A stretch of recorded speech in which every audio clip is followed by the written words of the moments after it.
Hi all. അങ്ങനെ നമ്മൾ നമ്മുടെ അക്കൗണ്ടൻസിന്റെ ഫസ്റ്റ് ചാപ്റ്ററിലേക്ക് കടക്കുകയാണ്.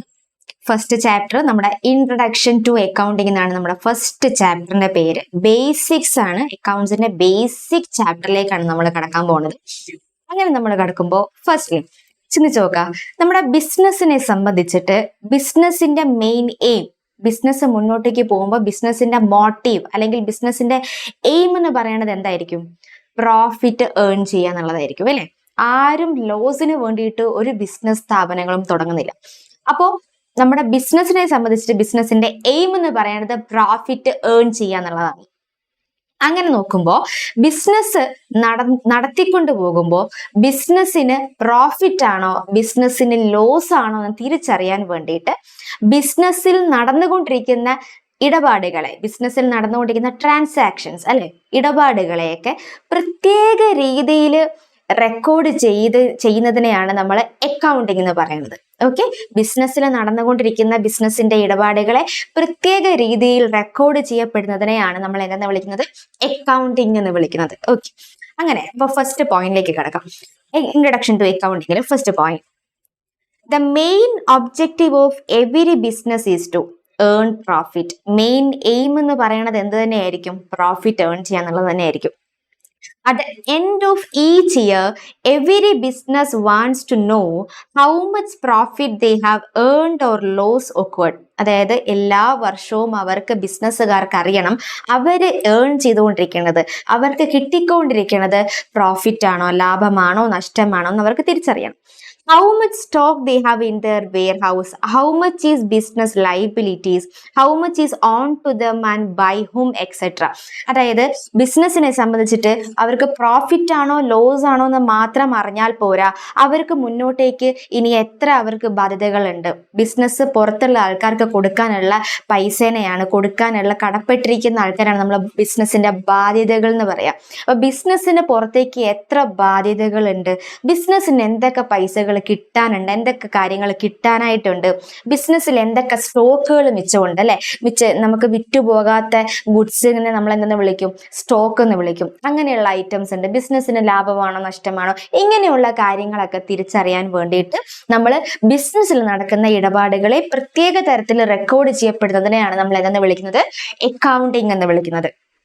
Then, in order to attain such information, it is essential to keep a complete and systematic record of each and every business transactions entered into during the year. അപ്പോൾ ഒരു വർഷത്തിൽ നടക്കുന്ന ബിസിനസിന്റെ എല്ലാ ബിസിനസ് ട്രാൻസാക്ഷൻസിനെയും, അതായത് ബിസിനസ് ട്രാൻസാക്ഷൻ എന്ന് പറഞ്ഞാൽ ബിസിനസ്സിൽ നടക്കുന്ന എല്ലാ ഇടപാടുകളെയും സിസ്റ്റമാറ്റിക് ആയിട്ട് കംപ്ലീറ്റ് ആയിട്ട് റെക്കോർഡ് ചെയ്യപ്പെടുന്നതിനെയാണ് അക്കൗണ്ടിങ് എന്ന് പറയുന്നത്. അപ്പൊ സിസ്റ്റമാറ്റിക് റെക്കോർഡ് എന്ന് പറഞ്ഞാൽ ഇവിടെ അക്കൗണ്ടിങ്ങിൽ പറഞ്ഞിരിക്കുന്ന പ്രത്യേക രീതിയിൽ വേണം ബിസിനസ്സിൽ നടക്കുന്ന എല്ലാ ഇടപാടുകളെയും റെക്കോർഡ് ചെയ്യാൻ. അത് കംപ്ലീറ്റ് ആയിട്ടും എന്ത് ചെയ്തിരിക്കണം? റെക്കോർഡ് ചെയ്യപ്പെട്ടിരിക്കണം. ഓക്കെ, റെക്കോർഡ് ചെയ്യണം, പ്രത്യേക രീതിയിൽ എന്ത് ചെയ്യണം? റെക്കോർഡ് ചെയ്യണം. അപ്പൊ പ്രത്യേക രീതിയിൽ സിസ്റ്റമാറ്റിക് ആയിട്ട് റെക്കോർഡ് ചെയ്യണം എന്ന് പറയുമ്പോൾ അതിനെന്തോ ഒരു പ്രത്യേകത ഇല്ലേ? ഉണ്ട്. അപ്പം അതിനെ പറ്റിയൊക്കെയാണ് ഇനി നമ്മൾ മുന്നോട്ടേക്ക് അക്കൗണ്ടിങ്ങിൽ പഠിക്കാൻ പോണത്. ഇതിൽ ഫസ്റ്റ് മീനിങ് ഓഫ് അക്കൗണ്ടിങ്ങിൽ ഫസ്റ്റ് പറയണത്, it is the process of identifying, recording, classifying, summarizing, interpreting and communicating financial information of the business. ആദ്യം ആ അക്കൗണ്ടിങ് എന്ന് പറയുമ്പോൾ എന്താണ്? It is the process of identifying. ആദ്യം ഓരോ ഇടപാടുകളെയും കണ്ടുപിടിക്കണം, ഐഡന്റിഫൈ ചെയ്ത് വെക്കണം, കണ്ടുപിടിച്ച് വെക്കണം. എന്നിട്ട് അതിനെ റെക്കോർഡ് ചെയ്യണം, എന്നിട്ട് അതിനെ ക്ലാസിഫൈ ചെയ്യണം. അപ്പോൾ ഓരോരോ നമ്മളെ അക്കൗണ്ടിങ്ങിന്റെ പ്രത്യേകത, നിങ്ങൾ ആദ്യമായിട്ട് കേൾക്കുന്ന സബ്ജക്റ്റ് ആണിത്. അക്കൗണ്ടിങ് എന്ന് പറയുമ്പോൾ നമ്മൾ 10ാം ക്ലാസ് വരെ, നമ്മൾ 10th വരെ പഠിച്ചു വന്നിരിക്കുന്ന ഒരു സബ്ജക്റ്റ് നമ്മൾ ഇതിനെപ്പറ്റി പഠിക്കുന്നില്ല. അപ്പൊ പുതിയ പുതിയ ടേമുകൾ നമ്മൾ ഇതിനെ പഠിക്കാനായിട്ടുണ്ടാവും.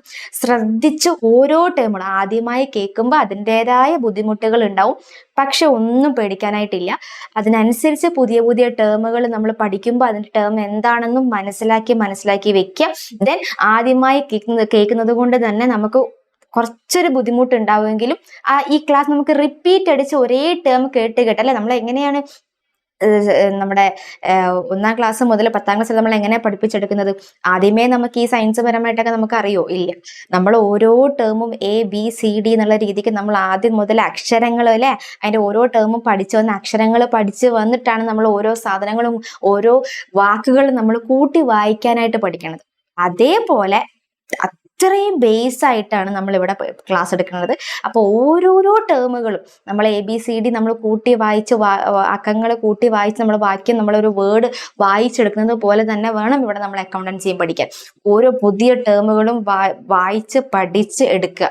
ഓക്കെ, വളരെ ഇൻട്രസ്റ്റിംഗ് സബ്ജക്റ്റ് ആണ്. നമുക്ക് പോവാം. അപ്പോൾ അക്കൗണ്ടിങ് എന്ന് മീനിങ് എന്ന് പറയുമ്പോൾ നമുക്ക് അതിൽ പ്രോസസ്സ് എന്താ? ഫസ്റ്റ് പ്രോസസ് എന്ന് പറയുന്നത് ഐഡന്റിഫൈങ് എന്നാ പറയാം. ആദ്യം ഓരോ ഇടപാടുകളെയും ഐഡന്റിഫൈ ചെയ്യണം, കണ്ടുപിടിക്കണം, ദെൻ റെക്കോർഡ് ചെയ്യണം, ദെൻ ക്ലാസിഫിക്കേഷൻ ചെയ്യണം, സമ്മറൈസിങ് ചെയ്യണം, ഇന്റർപ്രറ്റിംഗ് ചെയ്യണം, കമ്മ്യൂണിക്കേറ്റിംഗ് ചെയ്യണം.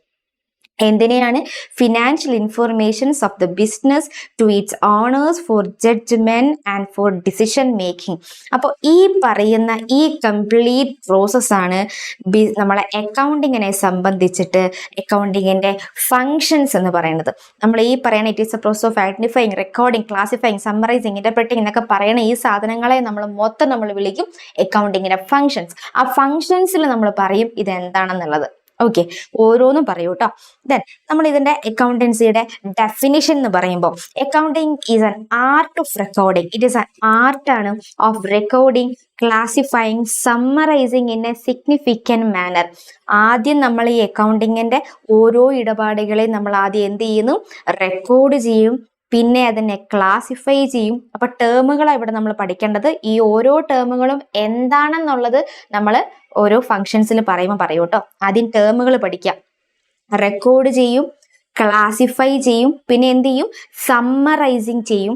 In a significant manner and in terms of money transaction. In a significant manner എന്ന് പറഞ്ഞാൽ പറയുന്ന പ്രത്യേക രീതിയിൽ, സിസ്റ്റമാറ്റിക് ആയിട്ട്. അതാണ് സിഗ്നിഫിക്കൻറ്റ് മാനർ എന്ന് പറഞ്ഞാൽ. സിസ്റ്റമാറ്റിക്, പ്രത്യേക രീതിയിലാണ് ഈ റെക്കോർഡിങ്ങും ക്ലാസിഫൈയിങ്ങും സമ്മറൈസിങ്ങും ഒക്കെ ചെയ്യുന്നത്. And in terms of money transactions and events which are in part at least of a financial character. അപ്പൊ ബിസിനസ്സിൽ നടക്കുന്ന ട്രാൻസാക്ഷൻസ്, ഇടപാടുകളെ റെക്കോർഡ് ചെയ്യാന്ന് പറഞ്ഞാൽ ആ ട്രാൻസാക്ഷൻസ് എന്തായിരിക്കണം?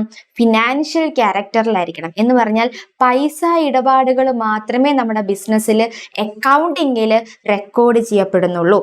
അപ്പൊ ബിസിനസ്സിൽ നടക്കുന്ന ഓരോ ട്രാൻസാക്ഷൻസും കണ്ടുപിടിച്ച് റെക്കോർഡ് ചെയ്യണമെന്ന് പറയുമ്പോൾ ആ ബിസിനസ്സിൽ നടക്കുന്ന ഓരോ ഇടപാടുകളും എന്ത് ഇടപാടായിരിക്കണം? പൈസ ഇടപാടുകളായിരിക്കണം. ക്യാഷ് ആയിട്ട് റിലേറ്റ് ചെയ്തിട്ടുള്ള ഇടപാടുകളായിരിക്കണം.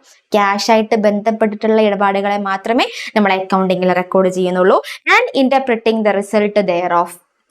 അറ്റ് ലാസ്റ്റ് നമ്മൾ ഇത് റെക്കോർഡ് ചെയ്ത് ക്ലാസിഫൈ ചെയ്ത് സമ്മറൈസ് ചെയ്ത് വരുമ്പോൾ അറ്റ് ലാസ്റ്റ് നമുക്കിതിനകത്ത് എന്ത് കിട്ടും? Interpreting the result thereof. നമുക്കിതിൽ നിന്നൊരു റിസൾട്ട് കിട്ടുന്നുണ്ട്.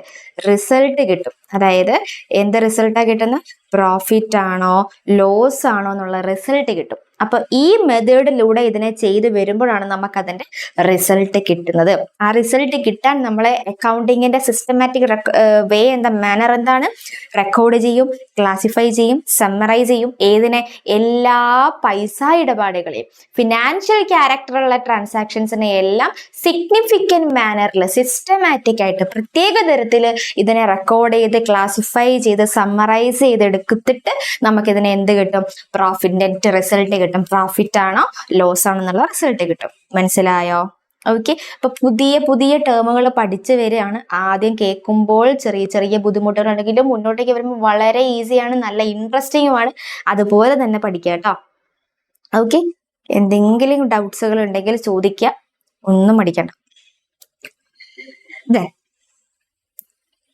ഇനി മീനിങ് പറഞ്ഞതിന് ശേഷം പിന്നെ പറയുന്നത്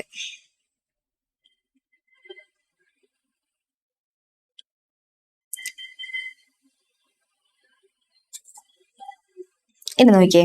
The distinction between transaction and event. What do you mean by transaction? It is an economic activity of the business that changes its financial position. ഒന്നുമില്ല, ബിസിനസ്സിൽ നടക്കുന്ന പൈസയുമായി ബന്ധപ്പെട്ട, ക്യാഷുമായി ബന്ധപ്പെട്ട എല്ലാ ബിസിനസിന്റെ ഇടപാടുകളെയും നമ്മൾ എന്തെന്ന് വിളിക്കുന്നു? ട്രാൻസാക്ഷൻ എന്ന് വിളിക്കുന്നു. ബിസിനസ്സിൽ നടക്കുന്ന പൈസ ഇടപാടുകളെ എല്ലാം നമ്മൾ എന്തെന്ന് വിളിക്കുന്നു? ട്രാൻസാക്ഷൻ. അതായത് നമ്മൾ ഗുഡ്സ് പർച്ചേസ് ചെയ്തു, ആ വാങ്ങിച്ച ഗുഡ്സ് നമ്മൾ സെയിൽ ചെയ്തു, കുറച്ച് ആൾക്കാർക്ക് നമ്മൾ റെന്റ്, നമ്മുടെ എംപ്ലോയീസിന് നമ്മൾ സാലറി കൊടുത്തു, പിന്നെ നമ്മുടെ ബിസിനസ്സിന് നമ്മുടെ ബിൽഡിംഗ് എന്ന് പറയുന്നത് റെന്റിനായിരുന്നു, അപ്പൊ നമ്മൾ റെന്റ് കൊടുത്തു, ബിസിനസ്സിൽ കുറച്ച് ഫോൺ അത് റീചാർജ് ചെയ്തപ്പോൾ നമ്മൾ ടെലിഫോൺ ചാർജസ് ആയിട്ട് റീചാർജിങ് ചാർജസ് കൊടുത്തു, പിന്നെ water, electricity and water charges, പിന്നെ വേജസ് കൊടുത്തു. ഇങ്ങനെയുള്ള ഒരുപാട് പലതരത്തിലുള്ള ട്രാൻസാക്ഷൻസ്, അതെല്ലാം ഇന്ന് നോക്കിയാൽ നമ്മളിപ്പോ പറഞ്ഞതൊക്കെ എന്ത് ഇടപാടുകളാ? ക്യാഷ് ആയിട്ട് ബന്ധപ്പെട്ടിട്ടുള്ള ഇടപാടുകളാണ് അല്ലെ? അപ്പൊ അതിനെ നമ്മൾ വിളിക്കും ട്രാൻസാക്ഷൻ. ഇതാണ് ബിസിനസ് ട്രാൻസാക്ഷൻ എന്ന് പറയുന്നത്. Okay, then what do you mean by event? It is used to mean a happening as a consequence of a transaction, a result. അതായത് it is a result of transaction. കണ്ടോ, event എന്ന് പറഞ്ഞാൽ it is a result of transaction. It is used to mean a happening as a consequence of transaction, a result. ഒരു ട്രാൻസാക്ഷനിൽ നിന്നും നമുക്ക് കിട്ടുന്ന റിസൾട്ടിനെയാണ് നമ്മൾ എന്തെന്ന് വിളിക്കുന്നത്? ഇവന്റ് എന്ന് വിളിക്കുന്നത്. ഒരു ട്രാൻസാക്ഷനിൽ നിന്നും നമുക്ക് കിട്ടുന്ന റിസൾട്ടിനെയാണ് നമ്മൾ എന്തെന്ന് വിളിക്കുന്നത്? ഇവന്റ് എന്ന് വിളിക്കുന്നത്. ഫോർ എക്സാമ്പിൾ, നമുക്ക് സെയിലായിട്ട് 12,000 rupees കിട്ടി. നമുക്ക് വന്ന പർച്ചേസ് മൊത്തം നമ്മൾ സെയിൽ ചെയ്തത് ഒന്നുകൂടെ പറയാം. നമ്മൾ പർച്ചേസ് ചെയ്തത് 10 യൂണിറ്റ് 10 രൂപയ്ക്ക്. അപ്പൊ മൊത്തം 100 രൂപ. നമ്മൾ ഈ പർച്ചേസ് ചെയ്ത 10 യൂണിറ്റും വിറ്റത് 150 rupeesന്. അങ്ങനെയാണെങ്കിൽ നമ്മുടെ പ്രോഫിറ്റ് എന്ന് പറയുന്നത് 150 rupees മൈനസ് 100. നമ്മൾ എങ്ങനെ ചെയ്യാം? നമ്മുടെ റവന്യൂ ഇൻകം എന്ന് പറയുന്നത് 150 rupees, നമ്മുടെ എക്സ്പെൻസ് എന്ന് പറയുന്നത് 100, ആൻഡ് നമ്മുടെ പ്രോഫിറ്റ് എന്ന് പറയുന്നത് എന്താണ്? 50 rupees. അപ്പോ നമ്മുടെ ട്രാൻസാക്ഷൻ ആണ് ഈ purchase of A goods and sale of A goods എന്ന് പറയുന്നത് എന്താണ്? നമ്മുടെ ട്രാൻസാക്ഷൻ ആണ്. ഈ ട്രാൻസാക്ഷനിൽ നിന്നും നമുക്ക് കിട്ടുന്ന റിസൾട്ട് ആണ് നമുക്ക് ഈ കിട്ടിയ 50 rupees എന്ന പ്രോഫിറ്റ് അല്ലെ? ഇനി അനദർ എക്സാമ്പിൾ, നമ്മൾ പർച്ചേസ് ചെയ്തത് നമ്മൾ പറഞ്ഞു 100 യൂണിറ്റ് ഇൻറ്റു 10 രൂപയ്ക്ക്, അങ്ങനെ മൊത്തം 10 യൂണിറ്റ് ഇൻറ്റു 10 രൂപയ്ക്ക് ഇൻറ്റു 100 rupeesനാണ് നമ്മൾ പർച്ചേസ് ചെയ്തത്. പക്ഷേ നമുക്കിത് വിൽക്കാൻ പറ്റിയതാകെ 90 rupeesനാണ്. അങ്ങനെയാണെങ്കിൽ നമുക്ക് വന്നത് എന്താണ്? ലോസ് ആണ്. സോ പർച്ചേസ് ഓഫ് ഗുഡ്സ് എന്ന് പറയുന്നത് ട്രാൻസാക്ഷൻ ആണ്, സെയിൽ ഓഫ് ഗുഡ്സ് എന്ന് പറയുന്നതും ട്രാൻസാക്ഷൻ, ബിസിനസിന്റെ ഇടപാടുകളാണ്. ആ ഇടപാടുകളിൽ നിന്ന് നമുക്ക് കിട്ടുന്ന ഈ 10 രൂപ ലോസ് എന്ന് പറയുന്നത് എന്താണ്? നമ്മുടെ ഇവന്റ് ആണ്. അപ്പൊ ട്രാൻസാക്ഷനിൽ നിന്ന് നമുക്ക് കിട്ടുന്ന റിസൾട്ടിനെയാണ് നമ്മൾ എന്തെന്ന് പറയുന്നത്? ഇവന്റ് എന്ന് പറയുന്നത്. ഇനി another example,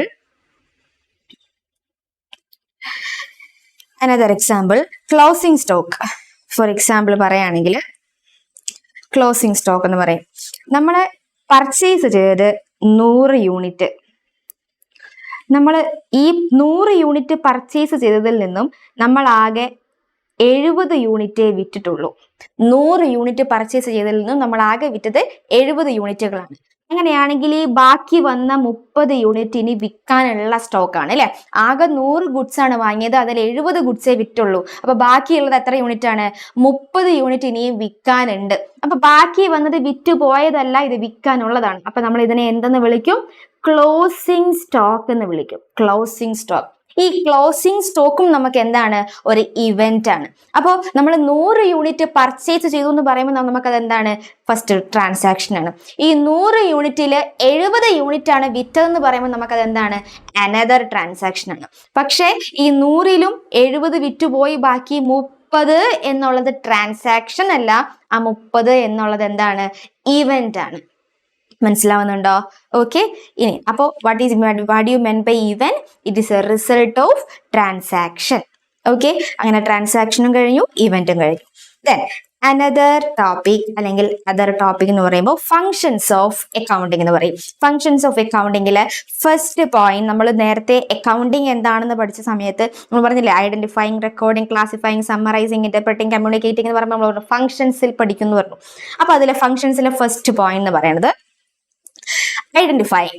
Identify the business transaction of a financial character from the source documents such as invoice, cash memos, etc. and measure them in terms of money.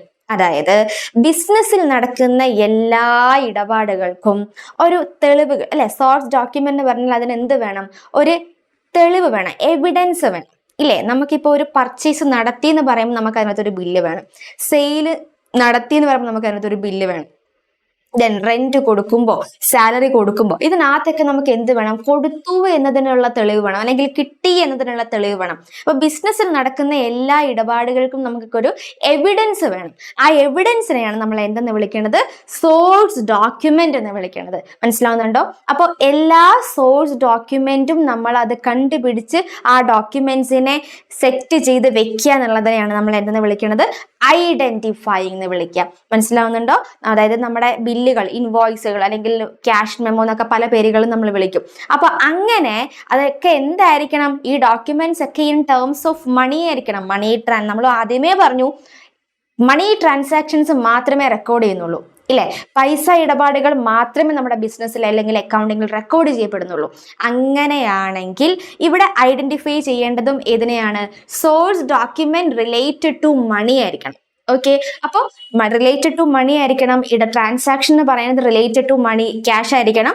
Then അത് കൂടാതെ എന്തും വേണം? ആ ഡോക്യുമെന്റ്, സോഴ്സ് ഡോക്യുമെന്റ്, എവിഡൻസ് ആയിട്ടുള്ള ആ documents, ബില്ലെന്ന് പറയുന്നത് നമ്മൾ എടുത്ത് ഇത് സെറ്റാക്കി വെക്കുന്നതിനാണ് നമ്മൾ ആദ്യം എന്ത് ചെയ്യാന്ന് പറയുന്നത്? ഐഡന്റിഫൈ ചെയ്യാന്ന് പറഞ്ഞിട്ടുണ്ടെങ്കിൽ. Then second one, recording. Next function of accounting is to keep a systematic record of all transactions which are identifying in chronological order of their occurrence in the journal or subsidiary books. നമ്മൾ നേരത്തെ പറഞ്ഞു, ഇനി ഓരോ term നടക്കുമ്പോഴും നമുക്ക് പുതിയ പുതിയ ടേമുകൾ നമുക്ക് പഠിക്കേണ്ടതായിട്ട് വരും. അതിന്റെ കൂടെ ഇത് പറഞ്ഞതിനൊപ്പം തന്നെ പഠിക്കുക. അതിൽ സെക്കൻഡ് വൺ പറഞ്ഞു റെക്കോർഡിംഗ് എന്ന് പറയുമ്പോൾ അടുത്ത ഫംഗ്ഷൻ ആണ്. ഓക്കെ, ഫസ്റ്റ് ഫംഗ്ഷൻ എന്ന് പറയുന്നത് ഐഡന്റിഫൈ ചെയ്യാന്നുള്ളതാണ്. സെക്കൻഡ് ഫംഗ്ഷൻ എന്ന് പറയുന്നത് റെക്കോർഡ് ചെയ്യാന്നുള്ളതാണ്. റെക്കോർഡ് ചെയ്യുക എന്തിനെ? നമ്മുടെ ആദ്യം നമ്മൾ ഓരോ ഇടപാടുകളെയും ഐഡന്റിഫൈ ട്രാൻസാക്ഷൻസിനെയും ഐഡന്റിഫൈ ചെയ്ത് ഇവിടെ വെച്ചിട്ടുണ്ടെങ്കിൽ സെറ്റാക്കി വെച്ചു. ഇനി ആ വെച്ചിരിക്കുന്ന ഓരോ ഡോക്യുമെന്റ്സും നമ്മൾ എന്ത് ചെയ്യണം? റെക്കോർഡ് ചെയ്യണം. നമ്മുടെ ബുക്കിൽ നമ്മൾ എഴുതണം, റെക്കോർഡ് ചെയ്യണം. അങ്ങനെ റെക്കോർഡ് ചെയ്യേണ്ടത് ഏത് ഓർഡറിലായിരിക്കണം? To keep a systematic record. വെറുതെ ആ സെയിൽ നടന്നു, റെന്റ് നടന്നു എന്ന് വെറുതെ എഴുതി വെച്ചാൽ മാത്രം പോരാ, സിസ്റ്റമാറ്റിക് ആയിട്ട് റെക്കോർഡ് ചെയ്യണം. പ്രത്യേക തരത്തിലായിരിക്കണം റെക്കോർഡ് ചെയ്യപ്പെടേണ്ടത്. അപ്പൊ എങ്ങനെയാണ് ആ റെക്കോർഡിംഗ് എന്നുള്ളത് നമ്മൾ ജേണലിലൂടെ പഠിക്കാം. അപ്പൊ റെക്കോർഡിംഗ്, സിസ്റ്റമാറ്റിക് റെക്കോർഡിംഗ് നടത്തേണ്ടത് ഏത് ബുക്കിലാണ്? ജേണലിലാണ്. ജേണൽ അല്ലെങ്കിൽ സബ്സിഡിയറി ബുക്സ് എന്നാണ് നമ്മൾ അതിനെ വിളിക്കുക. Then which are identified in chronological order. What you mean by chronological order? Chronological order എന്ന് പറഞ്ഞിട്ടുണ്ടെങ്കിൽ നമ്മൾ ഡേറ്റ് ബൈ ഡേറ്റ് ആയിട്ട് നമ്മൾ വേണം റെക്കോർഡ് ചെയ്യാൻ. ഓരോ ദിവസം നടന്ന ട്രാൻസാക്ഷൻസിനെ അതാത് ഡേറ്റ് തന്നെ റെക്കോർഡ് ചെയ്യണം. ഇന്ന് നടന്നു അല്ലെങ്കിൽ നാളെ നടന്നു, 3 ദിവസം അടുപ്പിച്ച് 1, 2, 3 തീയതി നടന്നതായിട്ടുള്ള ട്രാൻസാക്ഷൻസിനെ 1-ാം തീയതി നടന്ന ട്രാൻസാക്ഷൻ 1-ാം തീയതി തന്നെ റെക്കോർഡ് ചെയ്യണം. 2-ാം തീയതി നടന്ന ട്രാൻസാക്ഷൻസ് ആ 2-ാം തീയതി തന്നെ റെക്കോർഡ് ചെയ്യണം. അങ്ങനെ നമ്മൾ ഡേറ്റ് ബൈ ഡേറ്റ് ആയിട്ട് റെക്കോർഡ് ചെയ്യണം എന്നതിനെയാണ് നമ്മൾ ക്രോണോളജിക്കൽ ഓർഡർ എന്ന് പറഞ്ഞിട്ടുണ്ടെങ്കിൽ. ദെൻ കൂടാതെ ക്രോണോളജിക്കൽ ഓർഡറിൽ സിസ്റ്റമാറ്റിക് ആയിട്ട് റെക്കോർഡ് ചെയ്യണം. എവിടെ റെക്കോർഡ് ചെയ്യണം? അപ്പോൾ പുതിയ ടേമാണ്. എവിടെ റെക്കോർഡ് ചെയ്യണം? ജേണൽ അല്ലെങ്കിൽ സബ്സിഡിയറി ബുക്സ് എന്ന് പറയും. അപ്പൊ റെക്കോർഡ് ചെയ്യേണ്ടത് സിസ്റ്റമാറ്റിക് ആയിട്ടാണ്, എന്തോ ഒരു പ്രത്യേക രീതിയിലാണ് റെക്കോർഡ് ചെയ്യേണ്ടത്. അപ്പൊ വെറുതെ എഴുതി വെക്കുക അല്ല ചെയ്യേണ്ടത്, അതിവിടെ പറഞ്ഞു. ഓക്കെ, സിസ്റ്റമാറ്റിക് ആയിട്ടാണ്. അത് നമ്മൾ എന്താണെന്നുള്ളത് പഠിക്കും. ദെൻ എങ്ങനെ റെക്കോർഡ് ചെയ്യണം? Identified in chronological date by date ആയിട്ട് റെക്കോർഡ് ചെയ്യണം. എവിടെ റെക്കോർഡ് ചെയ്യണം? Journal or subsidiary books. Journal or subsidiary books. അപ്പൊ 2 ടേമുകൾ പുതുതായിട്ട് പഠിച്ച ജേണൽ ഓർ സബ്സിഡിയറി ബുക്സിലാണ് നമ്മൾ റെക്കോർഡ് ചെയ്യേണ്ടത്. Then third one, classification of recorded business transactions. ഇവിടെ നമ്മൾ റെക്കോർഡ് ചെയ്യപ്പെട്ട ബിസിനസ് ട്രാൻസാക്ഷൻസിനെ നമ്മൾ എന്ത് ചെയ്യണം? ക്ലാസിഫിക്കേഷൻ ചെയ്യണം. So as to group the transactions of similar type at one place in ledger accounts in order to verify arithmetical accuracy of the accounts trial balance is prepare. പറയുകയാണെങ്കിൽ ഇവിടെ നോക്കിയേ, നമുക്ക് 1-ാം തീയതി 1-ാം തീയതി നമ്മൾ 100 യൂണിറ്റ് പർച്ചേസ് ചെയ്തു 10,000 രൂപയ്ക്ക്. അന്ന് തന്നെ 80 യൂണിറ്റ് വിറ്റു 12,000 രൂപയ്ക്ക്. ദെൻ നമ്മൾ 1-ാം തീയതി റെന്റ് കൊടുത്തു 40,000 രൂപ. ദെൻ വീണ്ടും സെക്കൻഡില് നമ്മൾ വീണ്ടും സെയിൽ ചെയ്തു 20 യൂണിറ്റ് സെയിൽ ചെയ്തു. ഓക്കെ. ദെൻ വീണ്ടും നമ്മൾ പർച്ചേസ് ചെയ്തത് വീണ്ടും 100 യൂണിറ്റ് പർച്ചേസ് ചെയ്തു 10,000 രൂപയ്ക്ക്. ഓക്കെ. അപ്പൊ 20 യൂണിറ്റ് നമ്മൾ 5,000 രൂപയ്ക്ക് വിറ്റു. ഇനി 2-ാം തീയതി നമ്മൾ സാലറി കൊടുത്തു മൊത്തം 15,000 രൂപ. 3-ാം തീയതി നമ്മൾ വേജസ് കൊടുത്തു 10,000 രൂപ. ദെൻ വീണ്ടും നമ്മൾ സെയിൽ ചെയ്തു 20 യൂണിറ്റ് 5,000 രൂപ. അപ്പൊ ഇനി നോക്കിയേ, ഇങ്ങനെ നമുക്ക് 2-ാം തീയതി 1-ാം തീയതി ഒരു ട്രാൻസാക്ഷൻ ഉണ്ട്, 2-ാം തീയതി ഒരു ട്രാൻസാക്ഷൻ ഉണ്ട്, 3-നും ഒരു ട്രാൻസാക്ഷൻ ഉണ്ട്. ഇനി നമ്മൾ നോക്കേണ്ടത് ഇങ്ങനെ ഓരോ ട്രാൻസാക്ഷൻ നടക്കുമ്പോഴും ഇവിടെ നോക്കിയാൽ നമ്മൾ എന്താ പറഞ്ഞ ക്ലാസിഫിക്കേഷൻ ചെയ്യാന്നാ പറഞ്ഞത് അല്ലെ, ഗ്രൂപ്പായിട്ട് ക്ലാസിഫൈ ചെയ്യണം. ഇവിടെ 1, 2, 3 ഈ 1-നും 2-നും 3-നും പർച്ചേസുകൾ നടത്തിയിട്ടുണ്ട് അല്ലെ, പർച്ചേസുകൾ നടത്തിയിട്ടുണ്ട്. 3-നില്ല, 1-നും 2-നും. അപ്പൊ നമ്മൾ ഒരു അക്കൗണ്ട് ഉണ്ടാക്കും, പർച്ചേസ് എന്ന് പറഞ്ഞ ഒരു അക്കൗണ്ട് നമ്മൾ ഉണ്ടാക്കണം. ദെൻ 1-നും സെയിൽ ഉണ്ട്, 2-നും സെയിൽ ഉണ്ട്, 3-നും സെയിൽ ഉണ്ട്. അപ്പൊ സെപ്പറേറ്റ് ആയിട്ട് 3 സെയിൽ അക്കൗണ്ട് വേണോ? വേണ്ട. എല്ലാത്തിനും കൂടെ ഒരുമിച്ച് ഒരു സെയിൽ അക്കൗണ്ട് പ്രിപ്പയർ ചെയ്യാം. ദെൻ 1-ന് പിന്നെ വേറെ ട്രാൻസാക്ഷൻസ് ഒന്നും ഇല്ല, 2-ന് പിന്നെ എന്തുണ്ട്? സാലറി ഉണ്ട്. അപ്പൊ സാലറി ആയിട്ട് ഒരു അക്കൗണ്ട് പ്രിപ്പയർ ചെയ്യാം. ഇനി ഇവിടെ 3-ാം തീയതി വേജസ് ഉണ്ട്, വേജസിനായിട്ട് ഒരു അക്കൗണ്ട് പ്രിപ്പയർ ചെയ്യാം. അപ്പൊ ഗ്രൂപ്പായിട്ട് ഓരോന്നിനും ഓരോ അക്കൗണ്ട് കൊടുക്കുക. എന്തിനു വേണ്ടിയിട്ടാ? വേഗം നമുക്ക് കണ്ടുപിടിക്കാനായിട്ട്, വേഗം നമുക്ക് നോക്കി കാണാനായിട്ടാണ് നമ്മൾ എന്ത് ചെയ്യണം, ഓരോന്നിനും സെപ്പറേറ്റ് ആയിട്ട് ഗ്രൂപ്പ് വൈസ് ഓരോന്നിനും ഓരോ അക്കൗണ്ട്. പർച്ചേസിന്റെ ഡീറ്റെയിൽസ് നമുക്ക് കാണണോ? പർച്ചേസിന്റെ അക്കൗണ്ട് നോക്കാം. സെയിൽസിന്റെ ഡീറ്റെയിൽസ് നമുക്ക് കാണണോ? സെയിൽസിന്റെ അക്കൗണ്ട് നോക്കാം. ഇനി എന്തൊക്കെ ക്യാഷിന്റെ ട്രാൻസാക്ഷൻസ് ഉണ്ടെന്ന് കാണണോ? ക്യാഷിന്റെ അക്കൗണ്ട് നോക്കിയാൽ മതി. അങ്ങനെ നമ്മൾ വേഗം നോക്കി കാണാനായിട്ടാണ് നമ്മൾ ഓരോ അക്കൗണ്ടുകളായിട്ട് തിരിക്കുന്നത്. മനസ്സിലാവുന്നുണ്ടോ? അപ്പോൾ ഇത് മനസ്സിലായോ എന്താണ് ക്ലാസിഫിക്കേഷൻ എന്നുള്ളത്? ഓരോ ദിവസവും ഓരോരോ ട്രാൻസാക്ഷൻസ് നടന്നു, അതിനെയൊക്കെ കോമൺ ആയിട്ട് ഓരോരോ അക്കൗണ്ടുകളാക്കി മാറ്റുക. നോക്കിയേ, 1-നും പർച്ചേസ് ഉണ്ട്, 2-നും പർച്ചേസ് ഉണ്ട്. ദെൻ അങ്ങനെയാണെങ്കിൽ ഒരൊറ്റ പർച്ചേസിൽ നമുക്ക് 1-നും 2-നും 3-നും ഒക്കെ നടന്ന പർച്ചേസുകൾ നമുക്ക് കാണാം. 1-നും സെയിൽ ഉണ്ട്, 2-നും സെയിൽ ഉണ്ട്, 3-നും സെയിൽ നടന്നിട്ടുണ്ട്. അങ്ങനെയാണെങ്കിൽ ഒരു ഒറ്റ സെയിൽ അക്കൗണ്ട് പ്രിപ്പയർ ചെയ്താൽ 1-നും 2-നും 3-നും നടന്ന സെയിൽസുകൾ എന്തൊക്കെയാണെന്ന് നമുക്ക് കാണാൻ പറ്റും. അപ്പൊ വേഗം നമുക്ക് സെയിൽസിന്റെ ഡീറ്റെയിൽസ് കിട്ടാൻ, അല്ലെങ്കിൽ പർച്ചേസിന്റെ ഡീറ്റെയിൽസ് കിട്ടാൻ, അല്ലെങ്കിൽ ക്യാഷിന്റെ ഡീറ്റെയിൽസ് കിട്ടാനായിട്ടൊക്കെ വേഗം നമുക്ക് നോക്കി കാണാനായിട്ടാണ് നമ്മൾ എന്ത് ചെയ്യണത്? ക്ലാസിഫിക്കേഷൻ ചെയ്യണത്. ദെൻ ഇനി അതിനെ എന്ത് ചെയ്യണം? In order to verify the arithmetical accuracy the trial balance is prepared എന്ന് പറഞ്ഞു കഴിഞ്ഞാൽ ക്ലാസിഫിക്കേഷൻ തന്നെ പറയാണ്. നമ്മൾ ഇങ്ങനെ ഓരോ അക്കൗണ്ടുകളും ഉണ്ടാക്കി, എങ്ങനെ ഉണ്ടാക്കുക പറഞ്ഞാൽ ഒരു T ഫോർമാറ്റ്. ജസ്റ്റ് ഒരു എക്സാമ്പിൾ ആണ്. പർച്ചേസ് അക്കൗണ്ട് ഇങ്ങനെ വരച്ചു, സെയിൽസ് അക്കൗണ്ട് ഇങ്ങനെ വരച്ചു, സാലറി അക്കൗണ്ട് ഇങ്ങനെ വരച്ചു. അങ്ങനെ ഓരോ പർച്ചേസിന്റെ ഡീറ്റെയിൽസ് ഇവിടെ ഇങ്ങനെ കാണും, ഇങ്ങനെ ഓരോ ഡീറ്റെയിൽസും കാണും. അപ്പോൾ ഓരോ അക്കൗണ്ടുകളും നമ്മളിങ്ങനെ നോക്കി കാണുമ്പോൾ എന്തൊക്കെയാണ് പർച്ചേസുകൾ, ഏതൊക്കെ ഡേറ്റിൽ പർച്ചേസ് നടന്നു, ഓക്കെ, ഏതൊക്കെ ഡേറ്റിൽ ഇത്ര രൂപയ്ക്ക് സെയിൽസ് നടന്നു, അപ്പോൾ ഓരോരുത്തർക്കും എത്ര രൂപയ്ക്ക് വിറ്റു, അപ്പോൾ ചിലപ്പോൾ എക്ക് വിറ്റ പോലെ ആയിരിക്കില്ല ബിക്ക് വിറ്റ പ്രൈസ് അല്ലേ. അങ്ങനെ ഓരോന്നും നല്ല വിശദമായി നോക്കി കാണാനായിട്ടാണ് നമ്മൾ ഓരോ അക്കൗണ്ടും ക്ലാസിഫിക്കേഷൻ നടത്തുന്നത്. അതേപോലെ ഇനി ഈ ഓരോ അക്കൗണ്ടിനെയും സമ്മറൈസ് ചെയ്ത് ജസ്റ്റ് എന്ത് ചെയ്യും? ഇവിടെ എഴുതിയ പോലെ പർച്ചേസ്, സെയില്, സാലറി, ക്യാഷ്, മൊത്തം ടോട്ടൽ എമൗണ്ടുകൾ മാത്രം നോക്കി കാണുന്നതിനെയാണ് നമ്മൾ എന്ത് പ്രിപ്പയർ ചെയ്യാന്ന് പറഞ്ഞാൽ ട്രയൽ ബാലൻസ് എന്ന് പറയുന്നത്. ഇതേപോലെ ഗ്രൂപ്പ് ചെയ്ത് ഓരോ അക്കൗണ്ടുകളും വരയ്ക്കുന്നതിനെയാണ് നമ്മൾ എന്തെന്ന് വിളിക്കുക? ലെഡ്ജർ എന്ന് വിളിക്കുക. അപ്പൊ ക്ലാസിഫിക്കേഷനിൽ എന്താ നടക്കണേ? ലെഡ്ജർ. അപ്പൊ നോക്കിയേ, ഓരോ ട്രാൻസാക്ഷൻസിനെയും ഇതേപോലെ ഡീറ്റെയിൽഡ് ആയിട്ട് എഴുതി കാണിക്കുന്നതിനെയാണ്, ഗ്രൂപ്പ് വൈസ് എഴുതി കാണിക്കുന്നതിനെയാണ് നമ്മൾ എന്തെന്ന് വിളിക്കുക? ലെഡ്ജർ. ലെഡ്ജർ പുതിയ ടേമാണ് ലെഡ്ജർ. ദെൻ ഇനി ഈ പറയുന്ന ഓരോ ഇടപാടുകളെയും ഓരോ അക്കൗണ്ടുകളെയും നമ്മൾ ഇങ്ങനെ നോക്കി മൊത്തം പർച്ചേസ് ആണെങ്കിൽ പർച്ചേസ് ടോട്ടൽ എത്രയുണ്ട്, സെയിൽസ് ആണെങ്കിൽ സെയിൽസിന്റെ ടോട്ടൽ എത്രയുണ്ട്, ക്യാഷ് ആണെങ്കിൽ ക്യാഷിന്റെ ബാലൻസ് എത്രയുണ്ട്, അങ്ങനെ എത്രയൊക്കെ ബാലൻസ് ഉണ്ടെന്ന് വേഗം ഒന്ന് ജസ്റ്റ് നമ്മൾ എന്താ പറയാ നോക്കി കാണാനായിട്ടാണ് നമ്മൾ എന്ത് പ്രിപ്പയർ ചെയ്യണത്, ട്രയൽ ബാലൻസ് പ്രിപ്പയർ ചെയ്യണത്. അപ്പൊ ക്ലാസിഫിക്കേഷനിൽ തന്നെ 2 ടേമുകൾ വന്നു, ലെഡ്ജറും വന്നു, ട്രയൽ ബാലൻസും വന്നു. മനസ്സിലാവുന്നുണ്ടോ? Then 4th point, summarizing.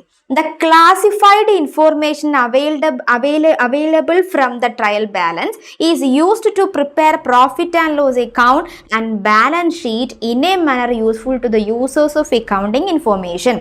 Summarize ചെയ്യാന്ന് പറഞ്ഞിട്ടുണ്ടെങ്കിൽ നമ്മൾ ഇതേപോലെ ലെഡ്ജർ പ്രിപ്പയർ ചെയ്ത് ഇതേപോലെ ദെൻ ട്രയൽ ബാലൻസ് പ്രിപ്പയർ ചെയ്ത് കഴിഞ്ഞതിന് ശേഷം നമ്മൾ ഇതിലേക്ക് പോകണം, സമ്മറൈസിങ്ങിലേക്ക് പോകണം. സമ്മറൈസിങ് എന്ന് പറഞ്ഞാൽ ഈ ഉള്ള ട്രാൻസാക്ഷൻസൊക്കെ നമുക്ക് എന്താ ഇതിന് കിട്ടേണ്ടത്. നമ്മൾ ആദ്യം പറഞ്ഞൊരു പോയിന്റ് ഉണ്ട്, അക്കൗണ്ടിങ്ങിൽ നമുക്ക് ശരിക്കും എന്താ കിട്ടണ്ടേ, അക്കൗണ്ടിങ്ങിൽ നമുക്ക് കിട്ടേണ്ടത് നെറ്റ് റിസൾട്ട് ആണ്. അപ്പൊ ഫസ്റ്റ് പോയിന്റ് എടുത്തേ, നമ്മൾ ഇതിൽ പറഞ്ഞു ബിസിനസ്സിനൊക്കെ പ്രോഫിറ്റ് ഏൺ ചെയ്യണമെന്നാണ്.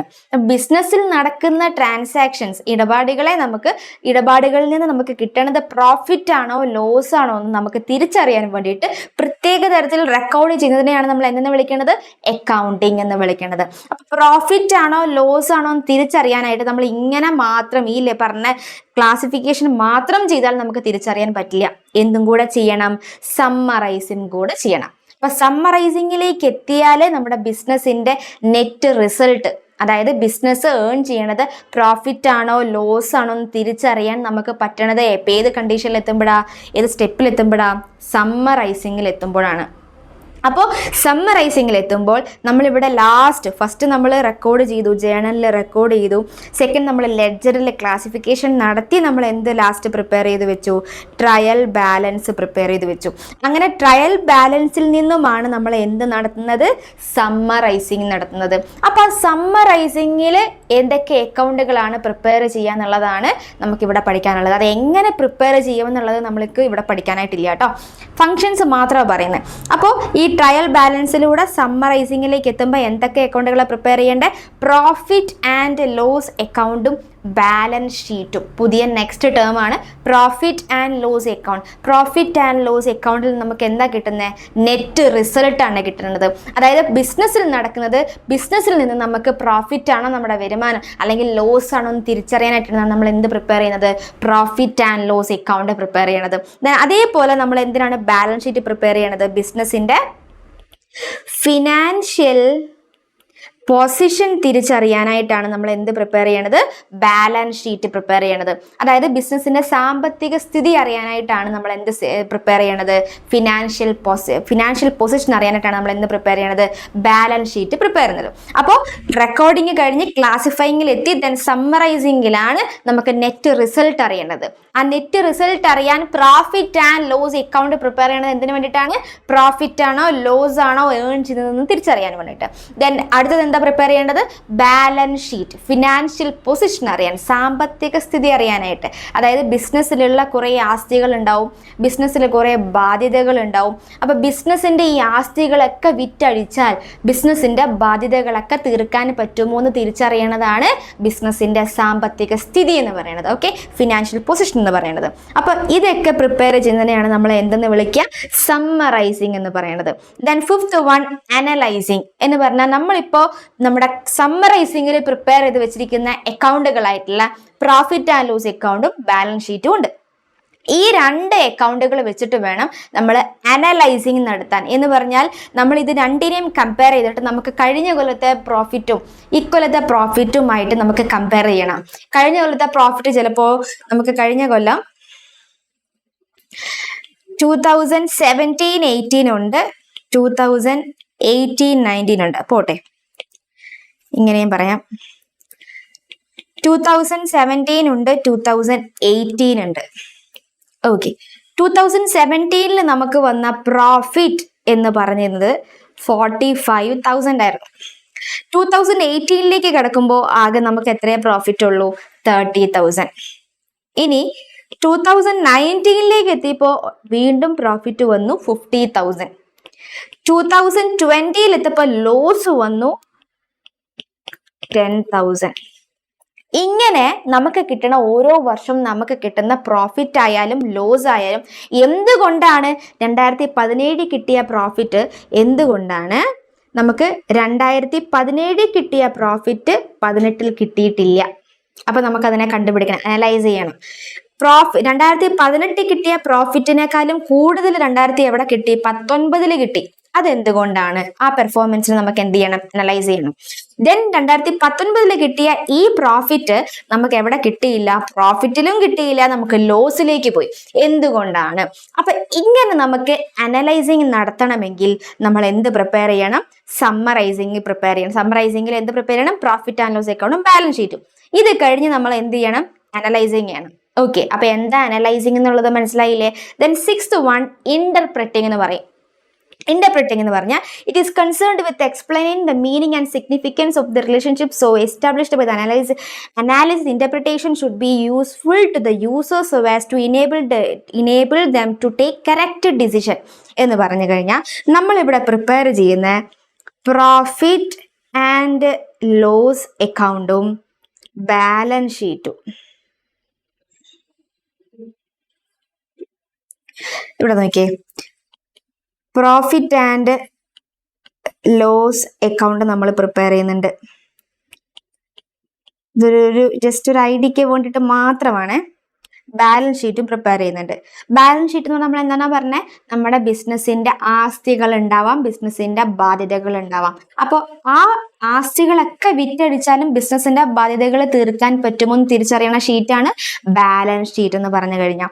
എന്താണ് പ്രോഫിറ്റ് ആൻഡ് ലോസ് അക്കൗണ്ട് എന്ന് പറഞ്ഞു കഴിഞ്ഞാൽ? പ്രോഫിറ്റ് ആൻഡ് ലോസ് അക്കൗണ്ട് എന്ന് പറഞ്ഞു കഴിഞ്ഞാൽ ബിസിനസ്സിൽ നിന്ന് നമുക്ക് കിട്ടണത് പ്രോഫിറ്റ് ആണോ അതോ ലോസ് ആണോ എന്ന് തിരിച്ചറിയുന്ന അക്കൗണ്ടാണ് പ്രോഫിറ്റ് ആൻഡ് ലോസ് അക്കൗണ്ട് എന്ന് പറഞ്ഞിട്ടുണ്ടെങ്കിൽ. അപ്പൊ നോക്കിയേ, അപ്പൊ ബിസിനസ്സിൽ എന്തെല്ലാം ഇൻകം ഉണ്ട്, ബിസിനസ്സിൽ എന്തെല്ലാം റവന്യൂ ഇൻകംസ് ഉണ്ട്, ബിസിനസ്സിൽ എന്തൊക്കെ എക്സ്പെൻസുകൾ ഉണ്ട്, ബിസിനസ്സിൽ എന്തെല്ലാം ആസ്തികളുണ്ട്, അസറ്റുകളുണ്ട്, ബിസിനസ്സിൽ എന്തൊക്കെ ലൈബിലിറ്റി എന്ന് പറഞ്ഞാൽ ബാധ്യതകൾ ഉണ്ടെന്നൊക്കെ നമുക്ക് നോക്കി ഒരു പുറമേക്കാരനെ നോക്കി കാണണമെങ്കിൽ, വേഗം ഒന്ന് നോക്കി മനസ്സിലാക്കി കാണണമെങ്കിൽ അതിനെയാണ് നമ്മൾ എന്ത് ചെയ്യാന്ന് പറഞ്ഞാൽ ഇന്റർപ്രിറ്റിംഗ്. നമുക്കൊരു ബിസിനസ്സിലേക്ക് ഇൻവെസ്റ്റ് ചെയ്യാൻ വരുന്ന ആൾക്കാർക്ക്, യൂസേഴ്സിന്, ബിസിനസിന്റെ യൂസേഴ്സിന് വേഗം നോക്കി കാണാൻ പറ്റണം.